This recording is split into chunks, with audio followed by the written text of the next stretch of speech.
Bonjour. Aujourd'hui, une méditation, accepter son corps comme il est, avoir de la gratitude pour lui.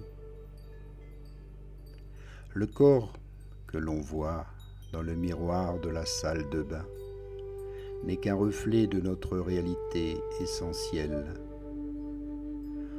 On n'est pas ce corps, mais celui-ci est cependant la réflexion parfaite de l'absolu sous cette forme. Peu importe ça ou ses formes, nous devons vivre avec. Notre corps peut être déformé ou handicapé, trop gros ou trop maigre, mais il est cependant reflet d'une réalisation parfaite. Un être peut naître beau extérieurement parce qu'il l'est aussi à l'intérieur. C'est souvent le cas des maîtres réalisés, mais ce n'est pas toujours le cas. On peut avoir choisi d'avoir un beau corps afin de faciliter notre réunification, nos relations, mais cela comporte aussi un piège. Les gens qui sont beaux par nature deviennent souvent vaniteux et s'éloignent de leur être spirituel. On peut aussi améliorer la forme du corps via la chirurgie esthétique, le corps, les soins. Mais une chose est certaine, rien ne peut empêcher cette forme de vieillir et de dégénérer. Tout au plus, on peut gagner un peu de temps, ralentir le processus de vieillissement. Le corps est notre terre, et c'est en œuvrant avec cette matière qu'on peut la transmuter.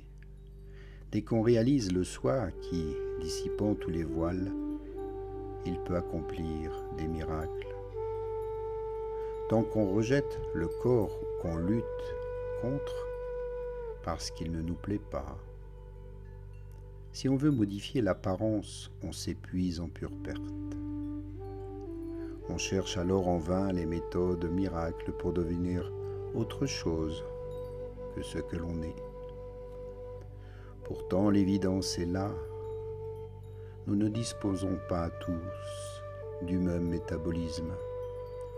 Certains mangent peu et grossissent, d'autres mangent beaucoup et sont maigres. Un nain peut-il imaginer devenir un géant?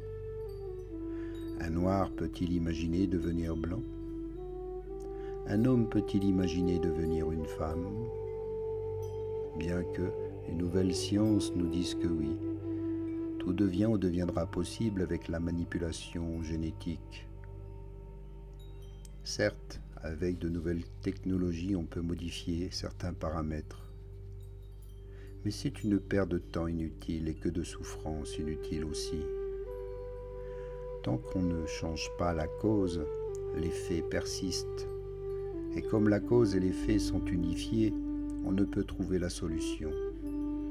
La forme de notre corps et l'effet résultent de la cause pensée que l'on nourrit dans nos vies ici et précédentes. Et on ne peut changer cela. En revanche, on peut changer de forme de pensée, maintenant afin de pouvoir disposer d'un corps plus harmonieux, plus en accord avec ce que l'on vit maintenant et ici. Nos formes de pensée peuvent améliorer aussi un devenir dans une autre vie ou une autre dimension, selon nos croyances. Il n'y a pas à juger ce corps ou à le maltraiter, mais lui offrir au contraire une chance de rédemption. Chaque cellule qui a accepté de coopérer à la création de cette forme-ci n'est-elle pas digne d'accéder à une vibration supérieure, de pouvoir vivre dans la lumière?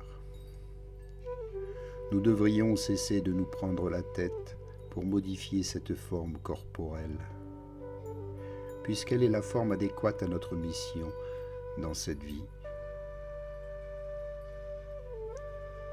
Lorsque nous manifestons les qualités de notre signe ascendant, notre signe solaire peut, à travers cette forme, transmettre un message. Tout se fait alors sans aucun effort. Les gènes qui nous sont transmis par les parents agissent au niveau des mémoires qui élaborent la forme physique adéquate à notre existence. Tant qu'on est imprégné par les concepts de l'illusion collective, ces gènes nous maintiennent dans la dépendance. Nous pouvons être contaminés par certains virus ou maladies, mais dès que nous sommes libérés de cette illusion, notre soi active d'autres programmes et nous ne sommes plus dépendants des mémoires génétiques héréditaires de l'inconscient collectif. Car l'ADN peut être modifié par nos modes de vie et nos formes de pensée, ce que l'on appelle l'épigénétique. Nous sommes alors libérés des programmes génétiques de l'inconscient collectif et nous facilitons ainsi la libération de l'âme. Nous prenons alors conscience de ce possible et ascension à des forces supérieures. Notre corps physique n'est plus un obstacle, mais un véhicule de lumière qui avance et acquérit de nouvelles connaissances, tout comme le soleil qui vit se nourrit de sa propre lumière rayonnante. On est venu en ce monde pour expérimenter ce que l'on est, pour découvrir ce que l'on est vraiment, ce que l'on a toujours été, un esprit animé de bonne volonté, un corps vibrant d'amour. Ainsi nous définissons ce que nous souhaitons être réellement et maintenant. Car l'heure du choix est venue. Et quel programme allez-vous choisir? Prenez le temps de méditer. La méditation et la transparence vous offrent la possibilité de laisser s'exprimer votre forme de pensée, des émotions, des sensations, toutes ces perceptions pensées inconscientes. Émotions ne sont que des informations, des expériences que nous avons choisies ou que nous avons été amenés à vivre. Nous ne devrions rien retenir, ne pas nous attacher aux mauvaises expériences de la vie. Ne retenir que les joies, les bons souvenirs. Rien ici n'a d'importance. Tout peut changer en un instant. Vivre l'impermanence vous rendra libre. Vivre et laisser vivre ce qui se passe afin d'accueillir autre chose. Les sages initient vivement cela et peu importe la forme de leur corps, ils rayonnent la joie de vivre car c'est l'enfant eux qui, une fois réveillé, vit ce rêve et se réjouit de chaque jour qui passe, comme le temps, la pluie, le froid, le vent, le soleil. Chacun a son temps, chacun a sa raison d'être. Tout ce monde est une grande farce au sein duquel Eros, l'enfant expiègle de l'amour, nous a joué bien des tours. Alors pourquoi ne pas continuer à jouer en y prenant plaisir cette fois? Car il n'y a rien à perdre, mais tout à gagner. Seul celui qui joue sans rien attendre peut prendre plaisir à jouer. Alors ici maintenant en méditation, cultivez la gratitude. Fermez les yeux pour un instant. Concentrez-vous sur votre souffle et votre respiration profonde.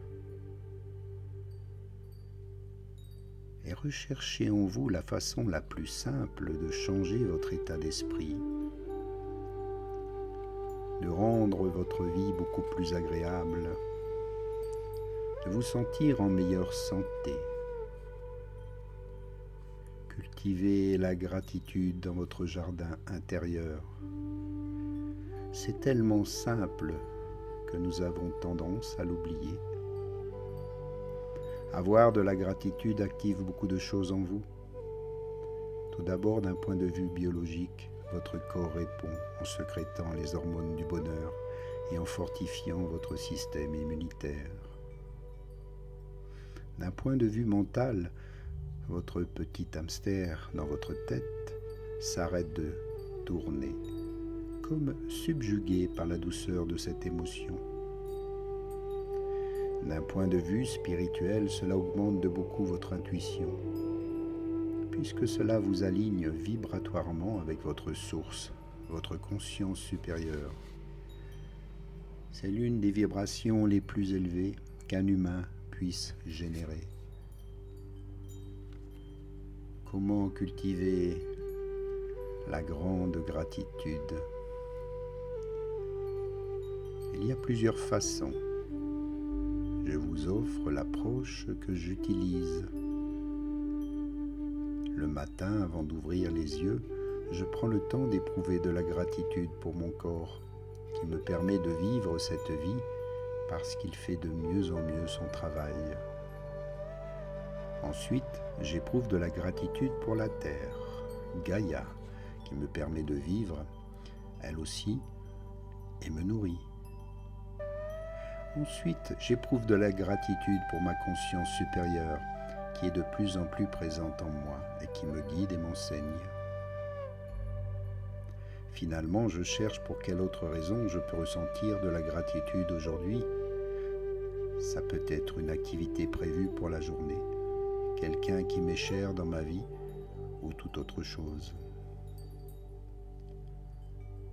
Puis, pendant la journée, lorsque quelque chose me touche, je prends un moment pour avoir et ressentir pleinement de la gratitude pour cette personne, pour cet événement, cette chose.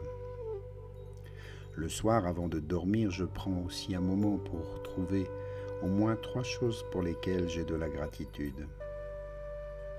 Ça peut être des événements de la journée, des gens que j'ai rencontrés, ou même un objet, une rencontre, une conversation qui m'a aidé. Et sur ce, je m'endors paisiblement. Certains préféreront l'écriture pour pouvoir observer leur évolution. Je le faisais aussi au début, mais j'ai bien intégré l'exercice depuis et je vous invite à expérimenter pour voir ce qui fonctionne le mieux pour vous.